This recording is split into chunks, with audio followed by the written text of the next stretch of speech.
हैं वो 3 राज्य जो बीजेपी के लिए बन गए बड़ा सिरदर्द। अब क्या होगा बीजेपी का अगला कदम? दोस्तों, भारतीय जनता पार्टी के नेतृत्व वाली एनडीए सरकार भले ही लगातार तीसरी बार सत्ता में आ गई हो, मगर इस बार बीजेपी के लिए चुनाव के बाद आगे की राह बिल्कुल आसान नहीं दिख रही। जिस तरह के समीकरण अभी नजर आ रहे हैं, बीजेपी के लिए कदम कदम पर मुश्किलें खड़ी दिख रही हैं। इन्हीं सब के बीच देश में ऐसे 3 अहम राज्य हैं जो बीजेपी के लिए फिलहाल किसी सिरदर्द से कम नहीं है। यूपी, बिहार और महाराष्ट्र, यही वो 3 राज्य हैं जो बीजेपी के लिए फिलहाल सिरदर्द बने हुए हैं।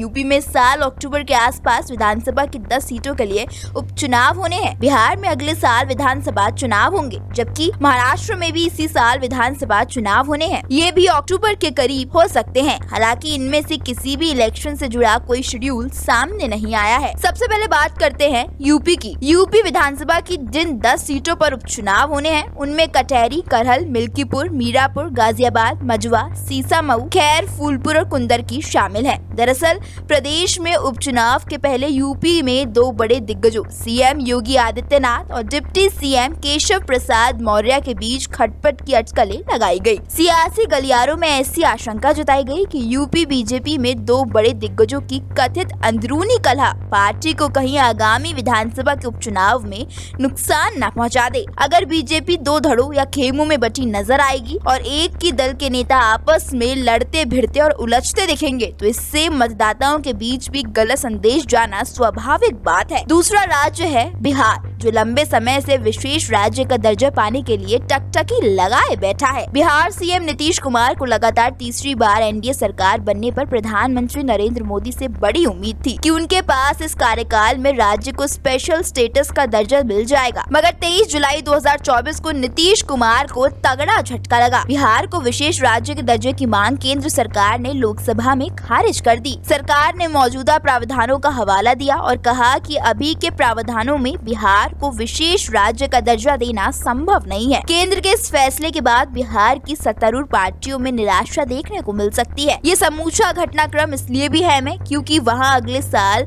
बिहार में विधानसभा चुनाव है। तीसरी बड़ी टेंशन बीजेपी के लिए महाराष्ट्र और वहां की मौजूदा राजनीतिक स्थिति है। वहां फिलहाल 1 अनार और 100 बीमार वाली परिस्थिति हो रखी है। ऐसा इसलिए क्योंकि फिलहाल वहां महायुति एनडीए की सरकार है, लेकिन हर किसी की निगाहें सीएम पद पर है। अभी सीएम शिवसेना शिंदे गुट के एकनाथ शिंदे हैं, जबकि 2 डिप्टी सीएम बीजेपी के देवेंद्र फडणवीस और एनसीपी के अजीत पवार हैं। सबसे रोचक बात है कि सूबे में सबसे बड़ा दल होने पर भी बीजेपी का सीएम नहीं है, जिसकी टीस बीच बीच में सियासी बयानबाजी के जरिए दिखाई दे जाती है। दोस्तों, महाराष्ट्र बीजेपी के लिए इसलिए भी मायने रखता है क्योंकि वहां हाल में हुए आम चुनाव में उसे मुंह की खानी पड़ी थी। 48 लोकसभा सीटों वाले सूबे में कांग्रेस को 13, बीजेपी को 9, शिवसेना यूबीटी को 9, एनसीपी शरद पवार को 8, शिवसेना एकनाथ शिंदे को 7, एनसीपी अजीत पवार को 1 और निर्दलीय को 1 सीट हासिल हुई थी। खैर, आपको क्या लगता है, अगर बीजेपी चुनावों से पहले यूपी, बिहार और महाराष्ट्र को नहीं साथ पाई तो उसके लिए बड़ी मुश्किल खड़ी हो सकती है या नहीं? अपनी राय हमें कमेंट कर जरूर बताएं। वीडियो पसंद आई हो तो लाइक और शेयर करें और चैनल को सब्सक्राइब करना बिल्कुल ना भूलें।